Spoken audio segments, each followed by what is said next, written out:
No nonsense from Grandma. My grandpa and grandma weren't really farmers, but they had a small parcel of land at the back of their property with a few animals, which ran into dense woodland, which they harvested for fuel. When I was in my formative years, I was sent to stay with my grandparents for a few days while my mom and dad had an anniversary break. I loved staying with them because they were always so mild and easygoing. I could get away with murder compared with my home environment. Or so I thought. The other really neat thing about staying with Grandpa and Grandma was helping with feeding the animals, collecting the eggs their chickens left all about the place. I was indulged and very happy for those initial few days. The one thing which was forbidden was to go into the woods. Grandpa said there were wild animals in there you wouldn't want to meet and that it would be easy for me to get lost. However, kids, as we know, think they know it all, and I was really curious to explore those woods. On about the third day of my stay, I got my chance. Both my grandparents were busy with indoor jobs, so I slipped out, saying I was going to play in the yard. As soon as I got outside, I went through the back gate which gave out onto the woods, and ran in among the trees. I had a wonderful half an hour pretending I was hunting, following every small sound of creatures moving around the undergrowth. Then I realized I was lost. Really lost. I went in what I thought was the right way for home, but nothing looked familiar. I began to cry. After about 10 minutes, I heard my grandpa shouting, "Glenn! Are you out there? Glenn!" I called back and eventually, with a huge surge of relief, I saw Grandpa standing in a small clearing, and I rushed into his arms. He was just so delighted to find me. He gathered me up in his strong arms and cuddled me, then took my hand and walked me back to the house. When we got there, I was astonished to see that my grandma had obviously been crying. She also hugged me, but then stood me away from here and looked me angrily in the eye. That was an altogether stupid thing to do. Weren't you told not to go into the woods? Upstairs to your room, right now. I scuttled up the steep staircase, but before I was halfway up, I could hear my grandparents talking about my recent escapade.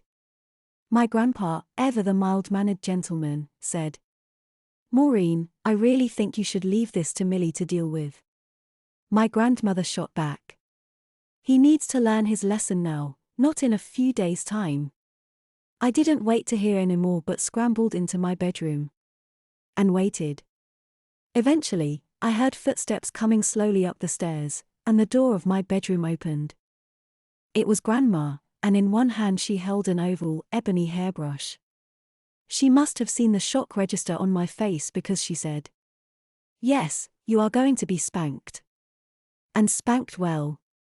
You could have been seriously hurt out there, and you need to learn to obey Grandpa and me.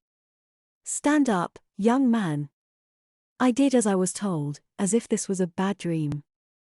I was actually very rarely spanked, and then only really got my clothed but dusted a bit with Dad's hand. It hurt a bit but was more humiliating than painful. I had a feeling this was going to be much worse, and I was right, as it turned out. Grandma didn't waste any more words. She knew that I knew I had done wrong. She took my place on the bed and turned me to face her. "Please, Grandma," I began desperately. "You just be quiet while you can be," she said ominously. My modesty was almost immediately lost as she firmly pulled me across her knee. Then the hairbrush went to work on my butt, and boy did it ever. Grandma covered every inch of my behind, and the backs of my thighs, with hard, regular spanks which quickly had me crying. Spank, spank, spank. For quite a young boy, I think I got it pretty severely. Grandma was obviously determined that I should really learn a memorable lesson. I guess the punishment only took a few minutes, although it seemed like years that I was bottom up on her lap. I was finally allowed off, stood there in front of her, wailing, hands cupping my tingling, hot cheeks. Grandma eventually hugged me. "You sit here for a few minutes and think about what you did, then you can come down for some supper," she said. Well, in truth, I didn't do much sitting that evening, at least not with any amount of comfort. What was even worse was that when my parents came to collect me, Grandma described my paddling in great detail and showed them the hairbrush she had used.